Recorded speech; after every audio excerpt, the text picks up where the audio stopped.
When I began playing Pokemon Showdown, there existed the OGs, the experts, the hard hitters, the mythical Mount Olympus of Pokemon professionals. Every 90s kid's childhood dream come manifest. Years later, I would accept an invitation to this mountain and play in the 18th Random Battles Masters Tournament, where the best of the best duke it out in a series of high-stakes matches. In a tournament where former champions face off in the first round, I had no expectations of winning. However, this offered me a valuable opportunity to analyze the randoms metagame at the highest possible level and share what I've learned. This video will cover the many battle strategies I trialed in an effort to form one that was truly the best.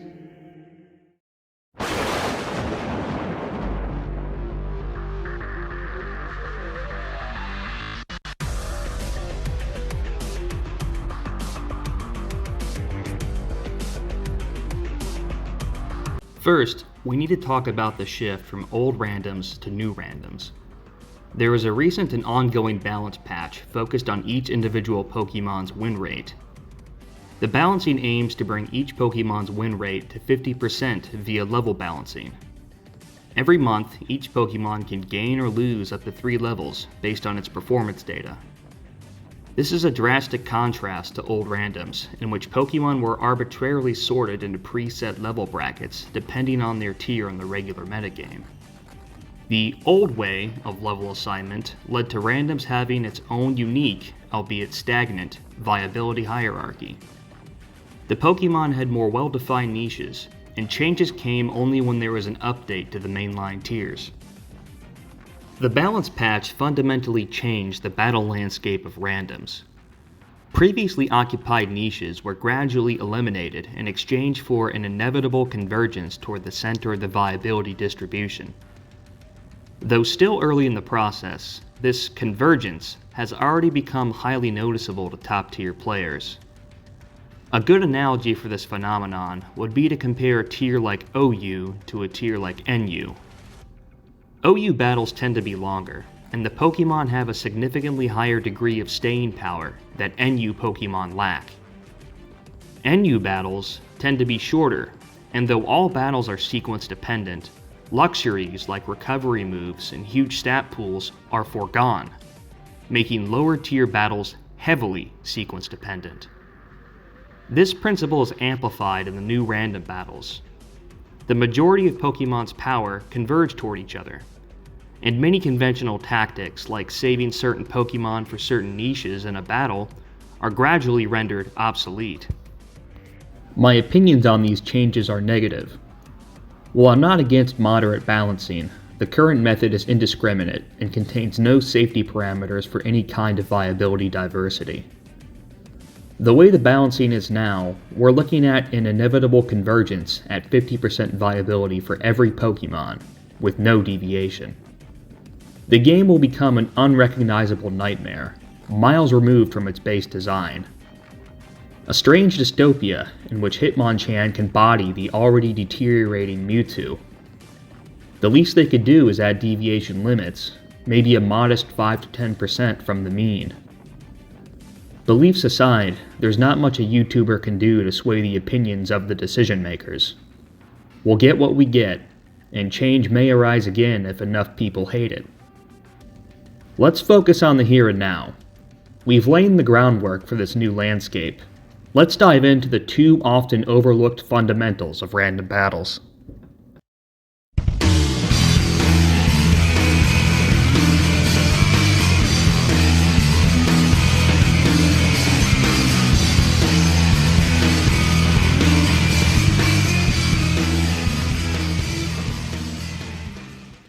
As previously discussed, we're left with significantly less to work with in the midst of these changes.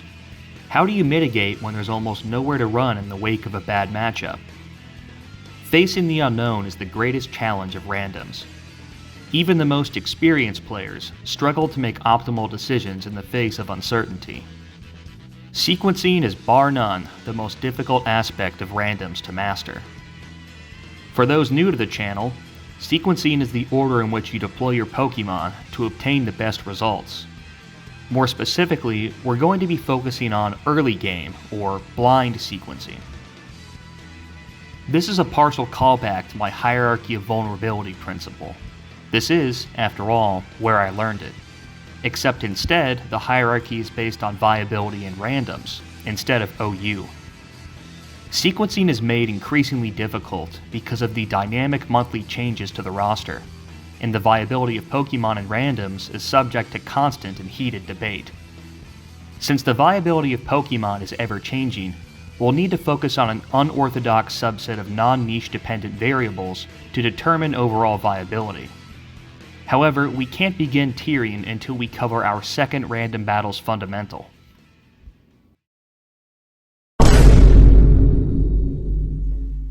We revealed that randoms is a short-run game by comparison to base game modes. There's little room to retreat or to trick your opponent into giving you an optimal situation. This means there is a higher opportunity cost to switching in randoms. Let me explain. You're faced with a situation where you can block an opponent's attack by switching.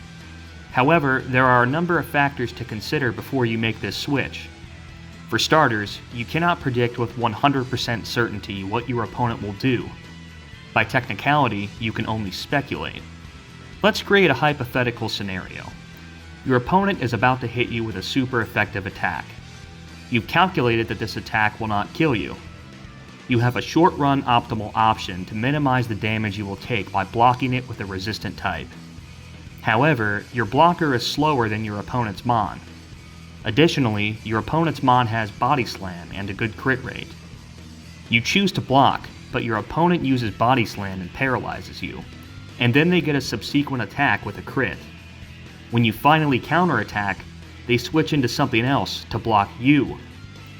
Despite the block being the sensible move at a glance, you would have been much better off taking the hit or even going down in exchange for a free entry.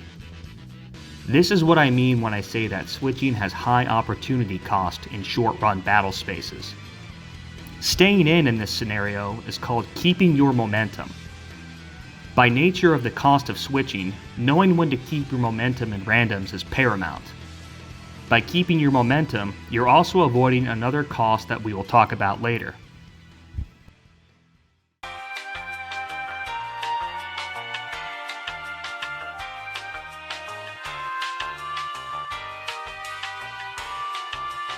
Now that we've covered the two fundamentals of randoms, it's time to talk about tiering.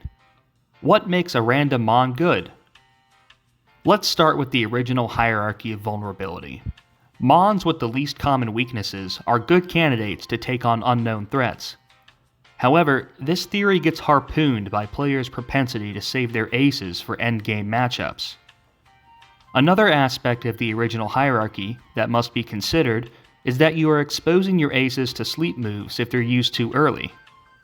So let's take a look at some of the unorthodox variables we mentioned earlier. It's common for randoms players to deploy a sleeper early, normally on a free entry, in order to have the best chance at securing a sleep. There's a high opportunity cost for missing these moves. Additionally, an early sleep Mon means no chance for the opponent to block it with another status condition. Sleepers are good candidates for blind entry. However, there's a chance that your opponent throws in a dangerous type and you miss. Spreading paralysis early can help your Mons with no status moves do more damage. The downside of this is that Mons with access to Thunder Wave are either electric or Mons you may rather keep to solidify your endgame, meaning that you risk revealing your electric to ground threats, or you play your good Mons too early and are left with vulnerable ones in the endgame.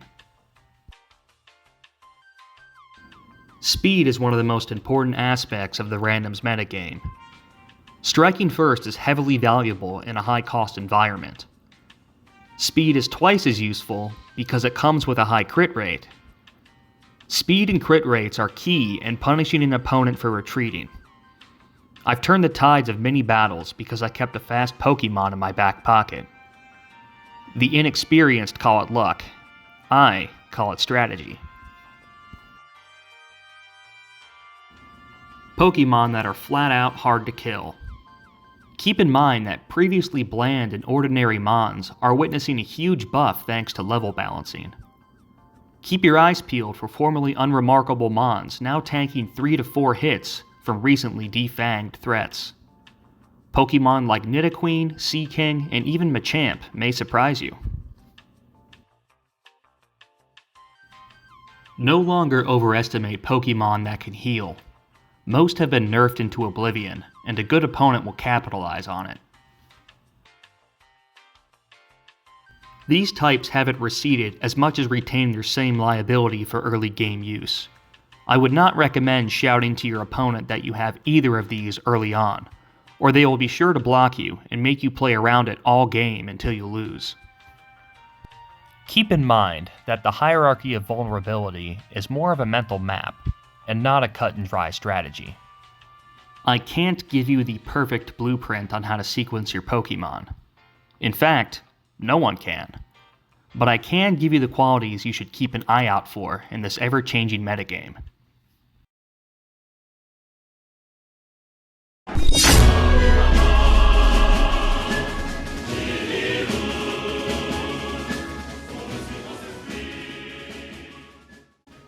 Being dragged out of my comfort zone to play seriously sent me on a deep dive of orthodox and alternative strategies, trying to figure out which, or what combination, was superior. In a game mode that lacks team building, what else is there? I began exploring some alternate and truly outlandish strategies during my ladder practice. Since so much had changed about the format, I'd hoped to find an Achilles heel in the orthodox style of play. I would soon be facing off with the best of the best. These players play mostly the orthodox strategy. The orthodox strategy is how it sounds. The player blocks wisely and mitigates damage they receive throughout the game. Any additional strategies are layered on top of this one. However, even including typical alterations to this, I ran into bad matchups and inevitable defeat. Surely there's a way to fix this. A true random battler would never accept that there was nothing he could do to win.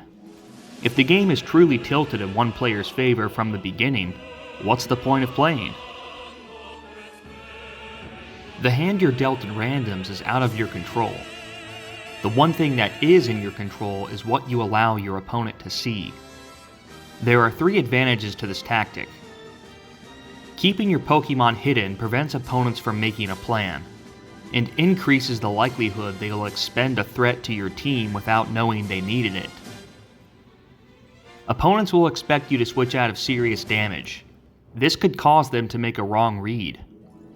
A wrong read means more opportunity to hinder the opposing Pokemon and maximize your utility before your next free entry. This strategy is old, but still relevant. You play the hierarchy of vulnerability backwards, even if the matchups aren't optimal. The objective is to save your aces for the rear and get the most damage out of your less effective Pokemon. This strategy can be particularly effective in the mid to end game, in which you want to chip down some targets and create a scenario where the opponent loses to your rear no matter what. I would not recommend using this one if you're a beginner. I got so tired of inevitably bad matchups that I tried something insane. This strategy entails throwing out hard-walled Pokemon first. Electrics, Birds, Pinsir, Scyther, Eevee, all to prod your opponent into showing a ground rock or a ghost. There are basically 3 ways this can go. You can infer that your opponent doesn't have a block if they don't block you right away. Do with that information what you will. Your opponent blocks you right away. There are 2 options for this outcome. Before I deploy Suicide Bait, I check to see if I have an exit plan to maximize the damage I can do with my existing Mons. You purposely die to the block. If a good player sees that you have a Pokemon that can be hard-walled, they will save that hard wall forever and make you play around it all game. Your chances of winning are greatly diminished in this scenario. Suicide baiting removes your useless Pokemon early, so you aren't stuck with it in an endgame scenario. Perhaps the most meta strategy of them all. One can utilize playing like an idiot when facing extremely skilled opponents. This strategy is maximized in two ways. After you've already made a number of orthodox moves. Once the opponent recognizes that you're playing in a smart fashion, you can take a risk and catch them heavily off guard by making a completely nonsensical move. Your opponent is thinking, "There's no way he would do that. He's bluffing. He'd lose the game." So, you do it anyway. Using Doofus Mode on your opener.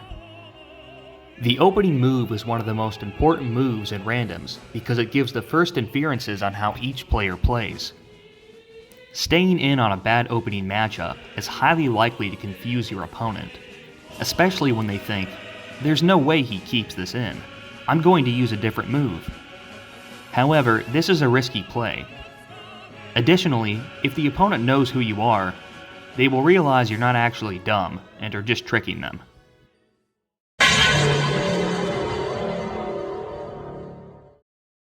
In conclusion, do any of these playstyles trump the existing meta?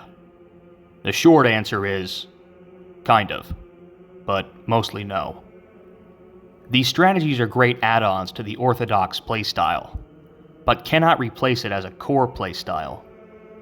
Alternate strategies have their place in a game, and experienced players know most of these bells and whistles by intuition. The search for the magic dragon put me back where I started. There is no magic dragon. Overall, I'd confidently say the best playstyle is an asymmetric mix of both traditional and alternative.